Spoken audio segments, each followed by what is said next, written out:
I've been in the fitness space for over 10 years, and I can say that there's a couple of steps that everybody I've worked with who's lost weight and kept it off have followed without exception.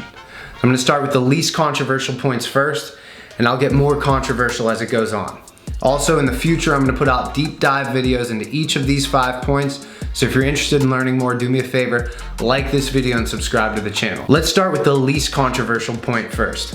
Without exception, everybody I've worked with who's lost weight and kept it off, they do some sort of resistance training, usually at least twice a week. So I prefer lifting weights. I love doing it. It's what I do with my clients. I find it very easy to load that type of movement, but it can be any sort of resistance training. Maybe it's bands, maybe you have a Bowflex, maybe it's just body weight, but you're doing something to tax the muscle to the point that it requires some sort of repair. So when you're breaking down muscle, first and foremost, you burn calories when you're doing it.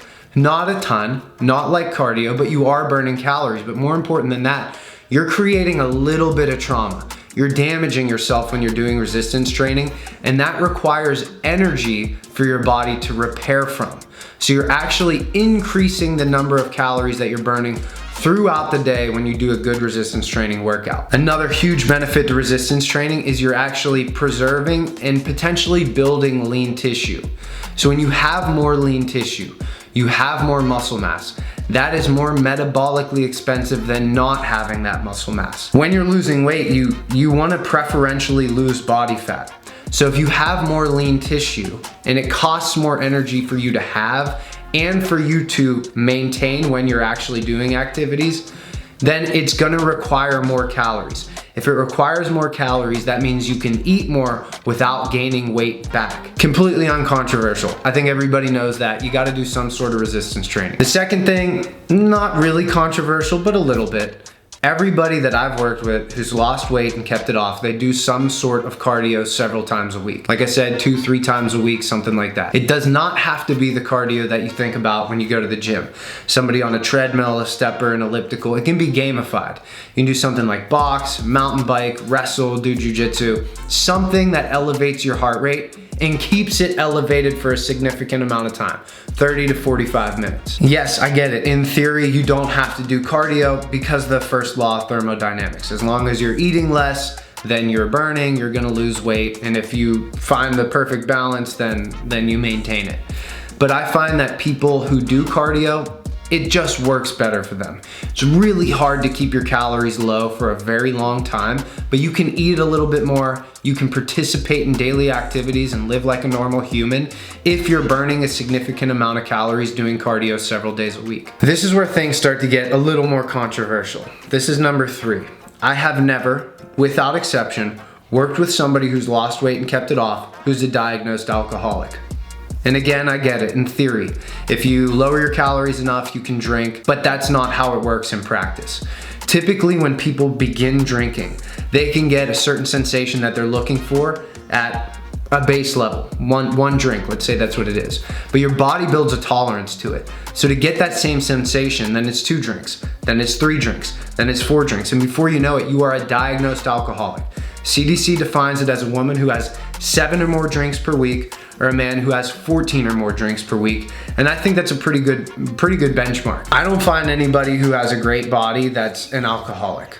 I haven't seen it. Maybe you have. Again, if you have, comment something down below. But in practice, it doesn't work like in theory. I've never worked with somebody who's lost weight and kept it off who is an alcoholic. Number 4, let's get even more controversial. Everybody that I've worked with who's attained the goal that we're talking about, they eat a whole foods, minimally processed, high protein diet. Yeah, we've all seen people who's lost weight on vegan, on keto, on carnivore, on If It Fits Your Macros, on Atkins. There's on the HCG diet. We've seen all people lose weight using these methodologies, but we're talking long term. People who have lost it and kept it off long term, who've won this battle, typically, most of the time, eat minimally processed and high protein. Let's dig into that real quick. When you're eating a minimally processed diet, it's typically more volume. That means you can eat more food for the same amount of calories when compared to a highly processed diet. Here's an extreme example. Get 1,000 calories of brown rice, cook it in your kitchen, and then actually try to eat it. It's a huge volume of food. We're talking like multiple bowls of brown rice. You're gonna get so full before you ever finish it.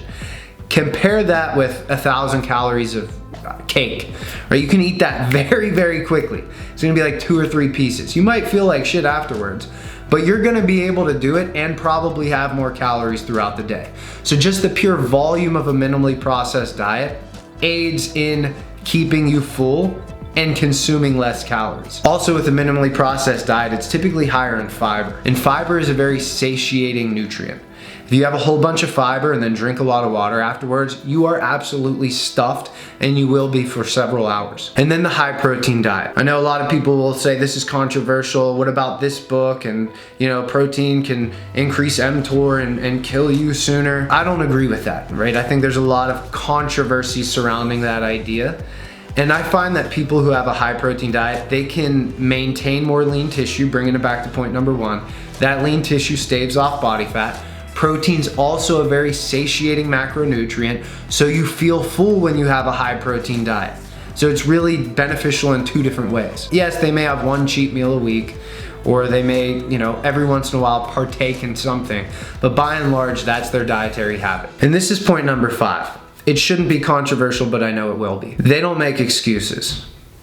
They don't make exceptions. They do their workouts regardless of how they feel. They eat right regardless of how stressed they are. They don't consume excess alcohol regardless of what's going on in their life. And I get it, right? It's tough. And there's a price to pay, especially now when it's so easy to eat like shit, to drink, and to sit around. You'll pay the price for that, for sure. But you'll also pay the price for not doing it. You'll pay the price when you're obese and you hate the way you look. When you're overweight and you hate the way you feel.